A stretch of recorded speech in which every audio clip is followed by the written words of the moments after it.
ये LG washing machine है, इसमें पानी की प्रॉब्लम आ रही है, इसमें ड्रेन नहीं हो रहा है। ये देखो, ये चूहियाँ घुस गई है, ये काट दिया है ड्रेन कितना इसका। फाइनली हम करने वाले हैं फिर इसका ड्रेन पानी ठीक। इसको खोल देते हैं फटाफट। पैनल, इसका पैनल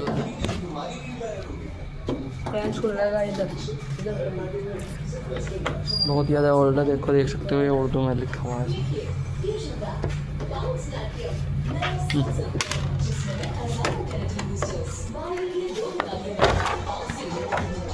लो ड्रेन करता देख, जो बन देता ओरिजिनल वो दे दे।